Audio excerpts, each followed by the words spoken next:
Welcome to my YouTube channel. Like ಮಾಡಿ, comment ಮಾಡಿ, share ಮಾಡಿ, ಹಾಗೆ ಸಬ್ಸ್ಕ್ರೈಬ್ ಆಗಿ. ಇವತ್ತು ನಾನು ತುಂಬ ರುಚಿಕರವಾದಂಥ ಮೀನು ಸಾಂಬಾರನ್ನ 15 ನಿಮಿಷದಲ್ಲಿ ಹೇಗೆ ಮಾಡೋದು ಅಂತ ನಾನು ನಿಮ್ಗೆ ಹೇಳ್ಕೊಡ್ತೀನಿ.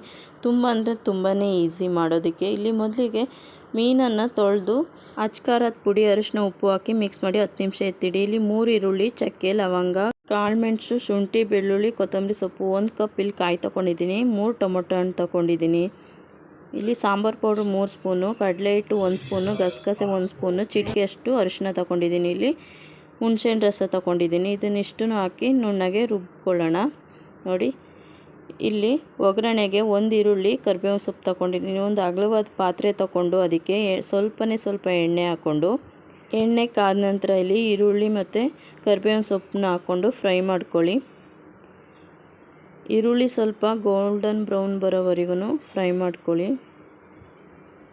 ಚೆನ್ನಾಗಿ ಫ್ರೈ ಮಾಡ್ಕೊಂಡ್ಮೇಲೆ ನಾವು ರುಬ್ಬಿರೋ ಅಂಥ ಮಸಾಲೆನ ಹಾಕ್ಕೊಳ್ಳೋಣ. ಇದಕ್ಕೆ ನೋಡಿ, ಮಸಾಲೆನ ಹಾಕ್ಕೊಳ್ತಾ ಇದ್ದೀನಿ.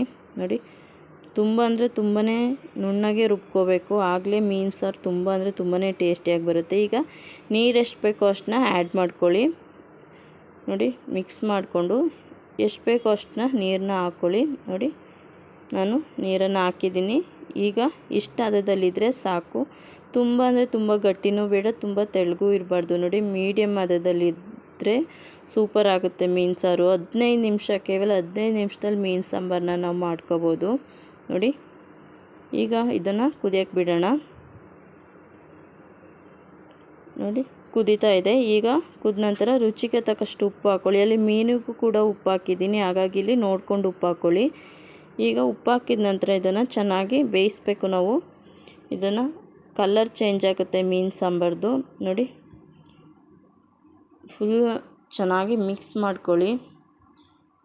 ಮೀನು ಸಾರಿಗೆ ಹುಳಿ ಬೆಂದಷ್ಟು ರುಚಿಯಾಗಿರುತ್ತೆ. ನೋಡಿ, ಬೇಯ್ತಾ ಇದೆ.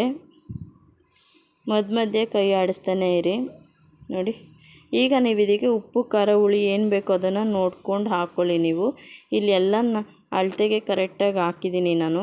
ನೋಡಿ, ತುಂಬ ಅಂದರೆ ತುಂಬಾ ಚೆನ್ನಾಗಾಗಿದೆ. ಈಗ ನೋಡಿ, ಎಣ್ಣೆ ಬಿಟ್ಕೊಂಡ ನಂತರ ಮೀನನ್ನ ಒಂದೊಂದೇ ಮೀನನ್ನ ಲೋ ಫ್ಲೇಮ್ ಮಾಡ್ಕೊಂಡು ಹಾಕ್ಕೊಳ್ಳಿ. ಹೈ ಫ್ಲೇಮ್ ಹಾಕ್ಕೊಂಡ್ರೆ ಕೈಗೆಲ್ಲ ಆರುತ್ತೆ ಅದು ಸಾಂಬಾರು, ಅದಕ್ಕೋಸ್ಕರ ನೋಡಿ ನಿಧಾನಕ್ಕೆ ಒಂದೊಂದೇ ಮೀನನ್ನು ಹಾಕ್ಕೊಂಡು ಒಂದು ಕುದಿಸ್ಕೊಂಡ್ರೆ ಸಾಕು. ನೋಡಿ, ಇಲ್ಲಿ ಆಗಿದೆ ಮೀನು ಸಾಂಬಾರು, ರೆಡಿಯಾಗಿದೆ. ನೋಡಿ, ತುಂಬಾ ರುಚಿಯಾಗಿದೆ ಮೀನು ಸಾಂಬಾರು. ನೀವು ಕೂಡ ಟ್ರೈ ಮಾಡಿ ಮನೆಯಲ್ಲಿ. Thank you for watching.